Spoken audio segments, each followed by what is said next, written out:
Dito sa Papa Dudut Stories, ikaw ay hindi nag-iisa.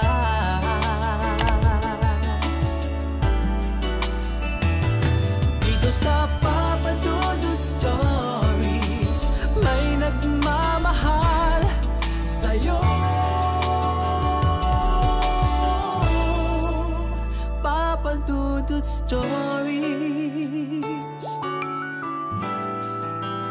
Papa Dudut Stories.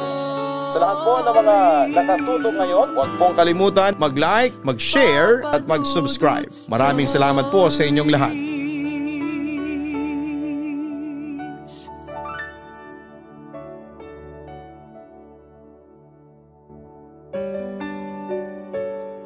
Isang magandang gabi sa iyo at sa lahat ng listeners ng inyong napakagandang programa. Papa Dudut, bago ko simulan ang kwento ko ay nais ko pong malaman ninyo na isa po akong Becky.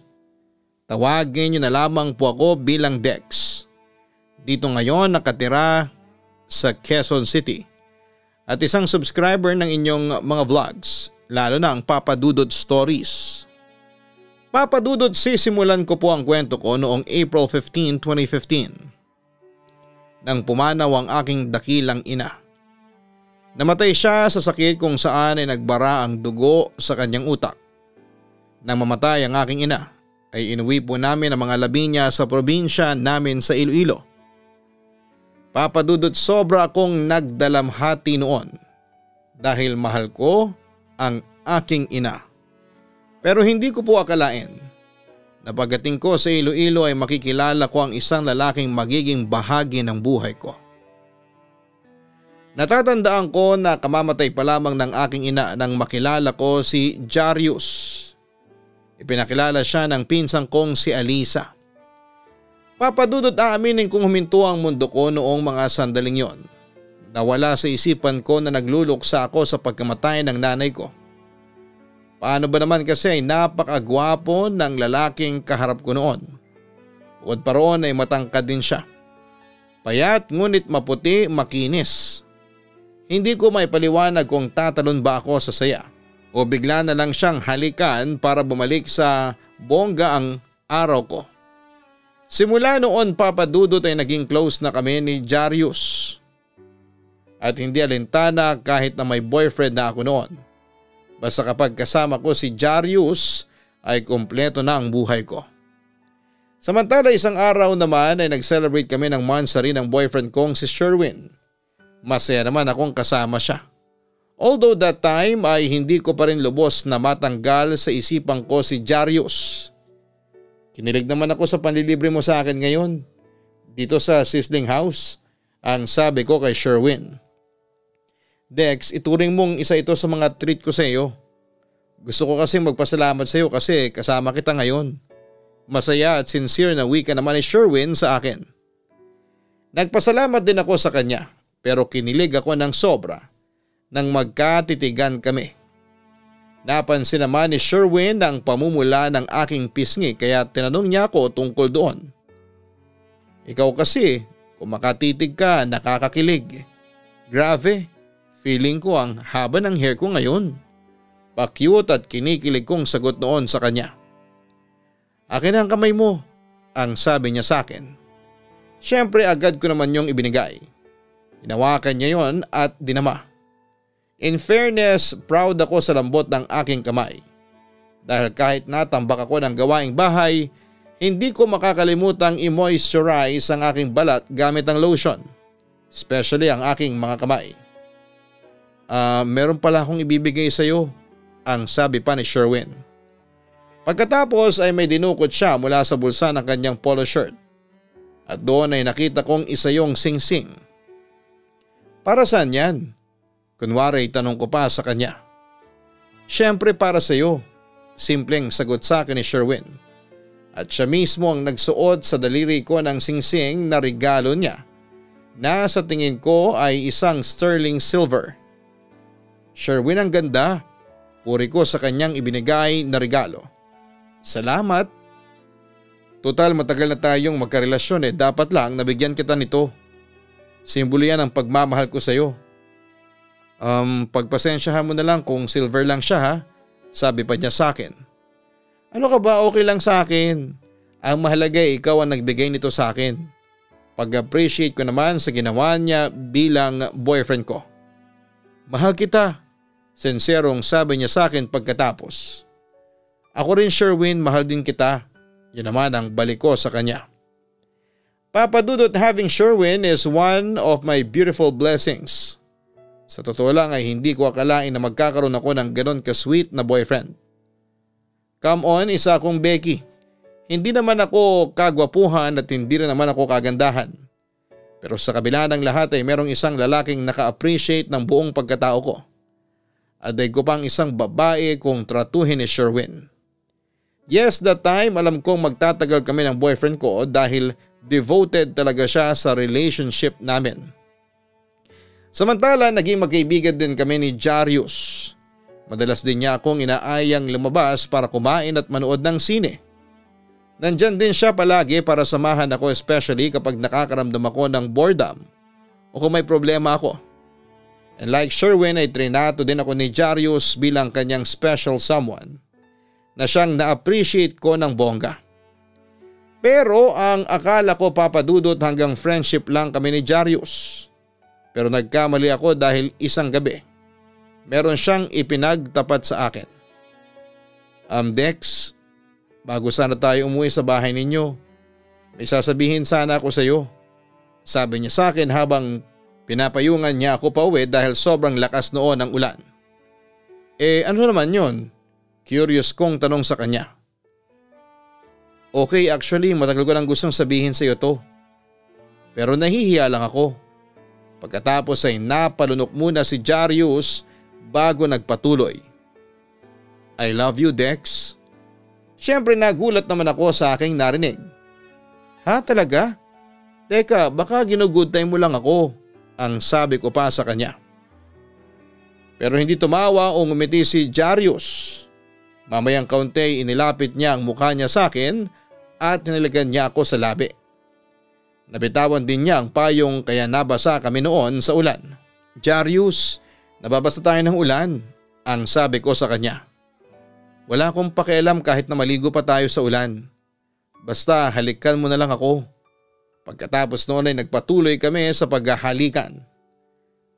Mahalin mo ako at sinasabi ko sa iyo, hindi ka magsisisi, sabi pa niya sa akin pagkatapos ng ilang minuto. Oo Jarius, mamahalin kita, ang sabi ko noon sa kanya.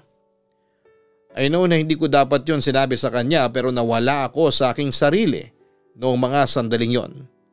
Hindi ako makapaniwala noon sa naging eksena namin ni Jarius na pwedeng ihalin tulad noon sa isang Korean drama.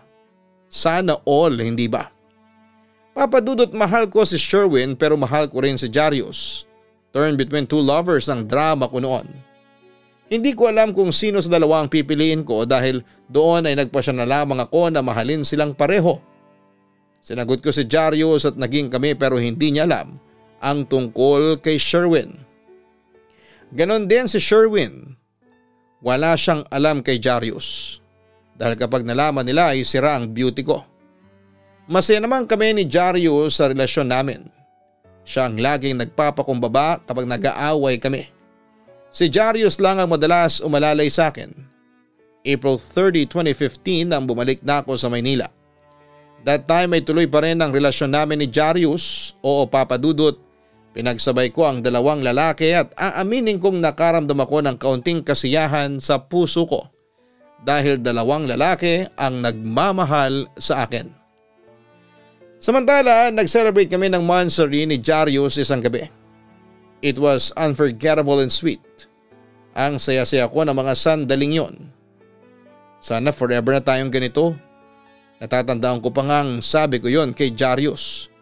Tapos ay bumaling ako sa kanya at nagtanong, Babe, gaano mo ba ako kamahal? Bakit mo naman na itanong? Nagtataka niya ring balik sa akin. Wala lang, curious lang kasi ako eh. Kasi alam mo na, Becky ako at mas magandang babae ang nagkalat ngayon. Ang mga lalaki ngayon makakita lang ng mas magandang babae kaysa sa kapartner niya nakakalimot na, ang sabi ko naman sa kanya. Kahit na maraming babae dyan na umaaligid sa akin, ikaw lang ang mamahalin ko, Dex. Sa'yo lang kasi ako attracted. Paniniguro ni Jaryo sa akin. Hindi ko naman mapigilan noon ang kilig sa puso ko. Talaga? Ano naman ang nakita mo sa akin? Tanong ko pa sa kanya. Siyempre lahat ng hinahanap ko sa isang karelasyon ay nasa iyo na. Kaya nga hindi ko nakakayaning mawala ka pa sa akin kasi parte ka na ng buhay ko. Kapag nawala ka, kulang na. Hindi na ako mabubuo, sabi pa niya sa akin. Siyempre ako naman ay kinilig ng sobra.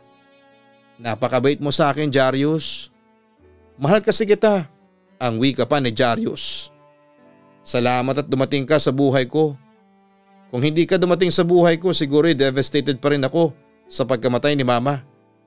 Ikaw ang nagpapasaya sa akin, Jarius. Yun pa ang sabi ko sa kanya.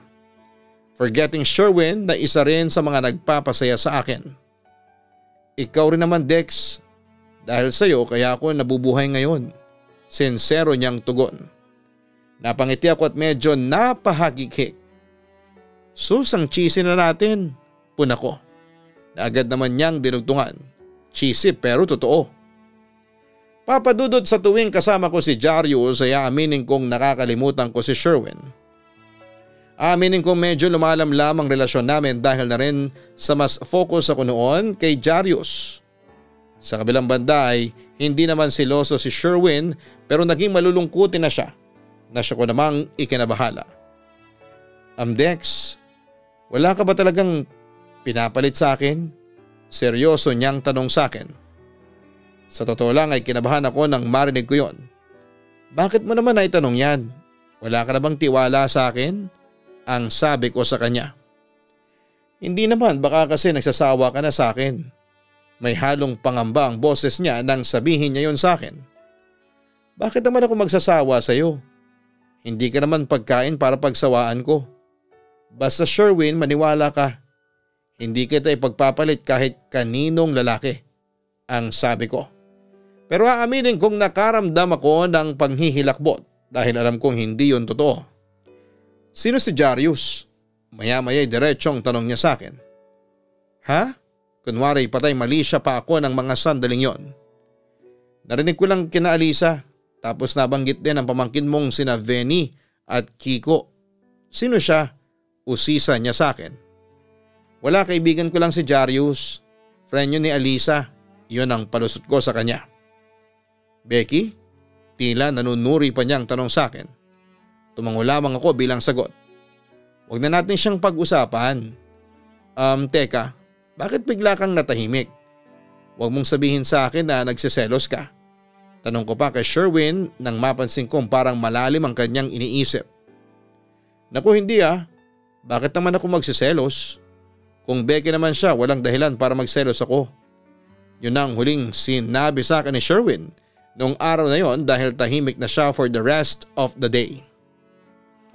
Papadudot, alam kong marami ang magsisitaasan ng kilay sa ginawa ko. Pero nangyari na. Dalawang gwapong lalaki ang nagmamahal sa akin at masarap talaga sa pakiramdam. At pinasinungalingan ko ang kasabihan na hindi mo kayang magmahal ng dalawang tao ng sabay dahil nagawa ko silang mahalin ng pantay. Yun lang, alam ko na panandalian lamang ito kaya palagi ko ring dinarasal noon sa Diyos na sana'y tulungan niya akong magdesisyon sa huli kung sino sa dalawa ang dapat kong piliin at mahalin. Papadudot, ako na siguro ang pinakamagandang Becky sa buong universe dahil dalawang nagwagwapuhang lalaki ang nagmamahal sa akin. Oo, minahal ko silang pareho at naramdaman ko naman sa kanila na tapat sila sa pagmamahal sa akin. Pero minsan ay dumarating din ako sa puntong nakokonsensya din ako. Hanggang sa isang araw, nabibingin na ako sa katahimikan mo, Dex. Bakit ba, may problema ka ba sa akin? Usisa ni Sherwin sa akin. Huminga lamang ako ng malalim ng mga oras na yon. Ano, may nagawa ba akong kasalanan? Kaya parang hindi mo ko pinapansin? Nag-aalala na niyang tanong sa akin. Mahal mo ba talaga ako? Diretsa kong tanong sa aking boyfriend. Mahal kita, Dex. Ilang beses ko nang sinabi yan sa'yo. Teka, bakit mo ba madalas tanungin yan sa akin? Nag-aalinlangan ka ba sa pagmamahal ko sa'yo? Kung nag-aalinlangan ka, ibig sabihin wala kang tiwala sa akin. At kung wala kang tiwala sa akin, ibig sabihin, hindi mo talaga ako mahal. Paniniguro ni Sherwin sa akin. Lalo naman akong inusig ng aking konsensya. Napakabait mo kasi masyado sa akin. At dahil sa sobrang kabaitan mo kaya nagigilty tuloy ako. Bakit naman? Usisa niya. Sa puntong iyon ay hindi ko na napigilang umiyak. Sherwin, sorry. Sorry kasi niloko kita. Nagulat at naguluhan naman siya sa aking sinabi. Niloko? Paanong niloko? May iba pa akong karelasyon bukod sa iyo. Pag-amin ko sa kanya. Sa puntong iyon ay nagalit na sa akin si Sherwin. Dex naman, bakit mo naman ginawa sa akin to? Patawarin mo ako, hindi ko sinasadya. Hindi ko akalain na mauuwi kami sa ganon.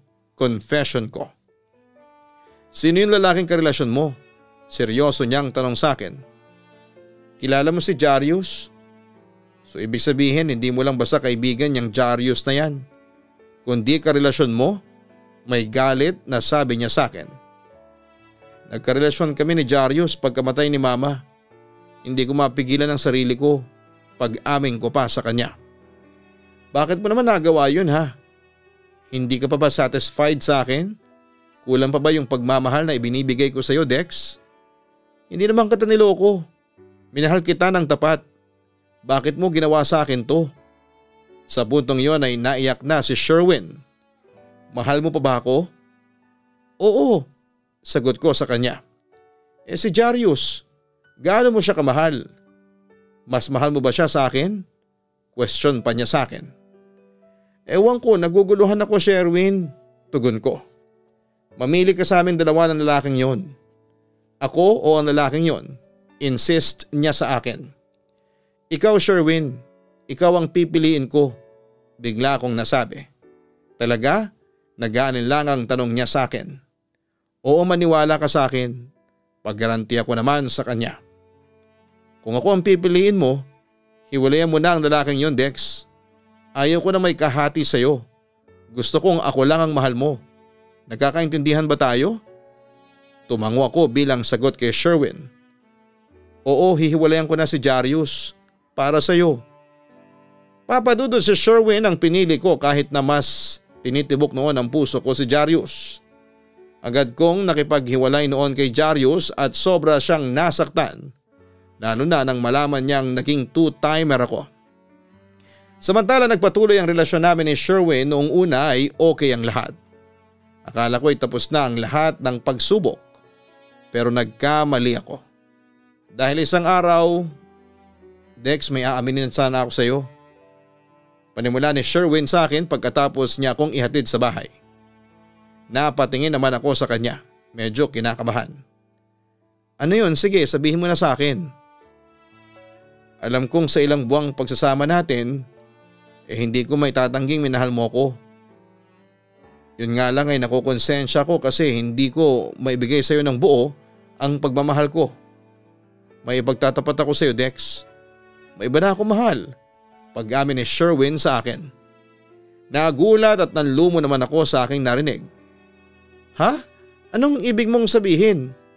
Sherwin, huwag ka namang magbiro ng ganyan. Ang sabi ko pa sa kanya. Pero walang nagbago sa reaksyon ni Sherwin. Hindi ako nagbibiro. Nagkamali ako sa mga naramdaman ko. Oo, inakala ko na ikaw lang ang mamahalin ko pero nung nakita ko siya, I just realized na mahal ko siya. Mas mahal ko siya kesa sayo. Sino siya? Babae ba? Lalaki? Ano? Hysterical kong tanong sa kanya. Hindi mo na dapat pang malaman. Masasaktan ka lang. Malungkot na sagot ni Sherwin sa akin. Tila ba nakukonsensya din siya sa ginawa niya sa akin. Pero sabi mo sa akin mahal mo ako.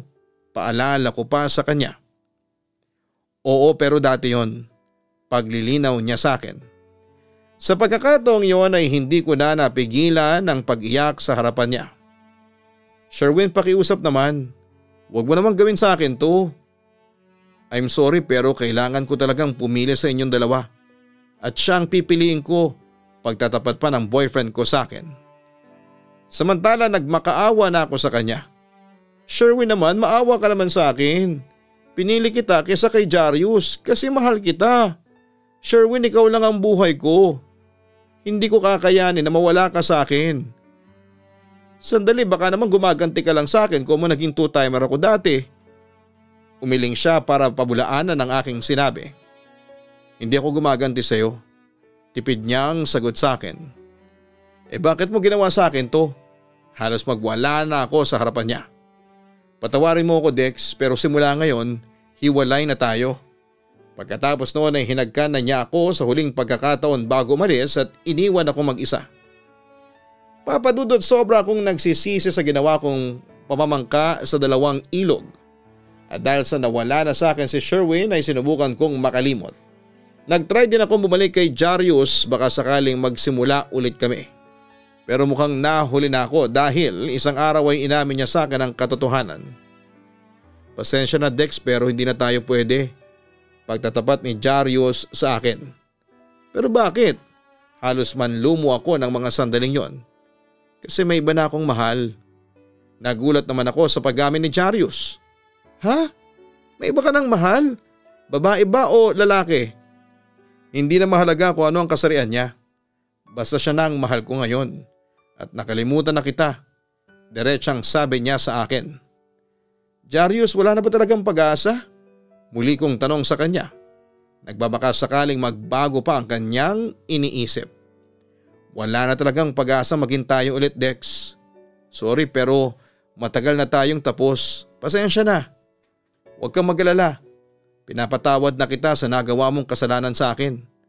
Pero hanggang dito na lang talaga tayo. Seryoso niyang sagot sa akin. Sa puntong yon ay narealize kong wala talaga kaming pag-asa. Sige, Jarius, maging masaya ka na sa piling ng bago mong mahal. Yun na lamang ang tangi kong sinabi sa kanya bago ko siya iniwan. Pag-uwi sa bahay ay agad kong iniyak ang sakit.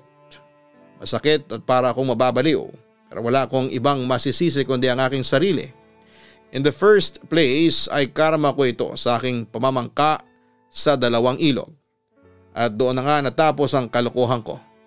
Dahil sa ginawa ko ay dalawang lalaking mahal ko ang nawala sa akin. Sobra kong nasaktan dahil mahal ko ang dalawang lalaki. Lalo na si Jarius. Pero hindi ko na sila maibabalik dahil nasira na ang tiwala nila sa akin. Sa ngayon, Papa Dudut, graduate na ako ng senior high school noong 2019 sa Quezon City Academy. At tungkol naman sa love life ko ay 0 pa rin hanggang sa ngayon. Nasa stage pa rin ako ng acceptance at medyo naibsa na ang sakit na nangyari sa akin. Papa Dudut, marami akong natutunan sa buhay at isa na roon ang katapatan at huwag paglaruan ang pag-ibig. Yan na muna ang ibabahagi ko sa inyo, Papa Dudut, at sana'y mabasa po ninyo ito. Matagal ko na kasing kinikimkim ang kwentong ito at ngayon ay handa na akong ibahagi ito sa mga avid listeners ninyo, kasama na ako. God bless and more power sa inyong programa. Lubos na nagpapasalamat, Dex. Yan ang napapala kapag ikaw ay naging two-timer. Alam natin na iisa lang ang kayang mahalin ng ating puso. Kung naguguluhan ka dahil dalawa silang espesyal sa iyo ay suriin mong mabuti ang iyong nararamdaman. Siguradong merong isa na mananaig dyan. Huwag nating paglaruan ang pag-ibig dahil ang kadalasang resulta nito ay sakit at pagdadalamhati. Tulad ng nangyari kay Dex. Hindi na kontento sa isa, pinagsabay pa niya ang dalawang lalaki and in the end ay iniwan din siya ng mga ito.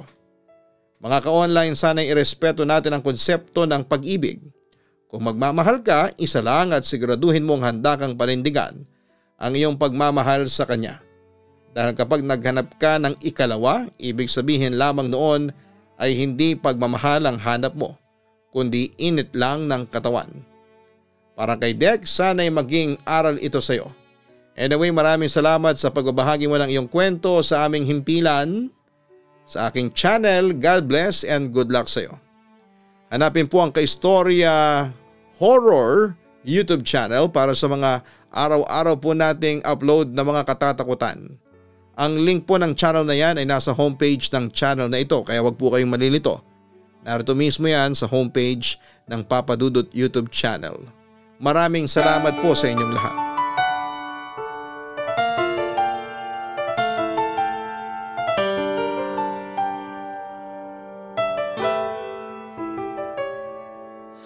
Ang buhay ay mahiwaga, laging may lungkot at saya. Sa Papa Dudut Stories, laging may karamay ka.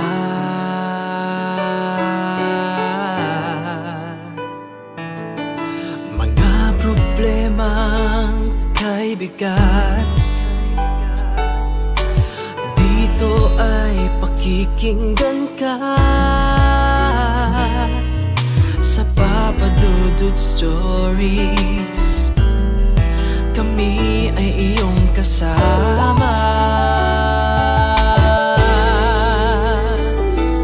Dito sa Papa Dudut Stories, ikaw ay hindi nag-iisa.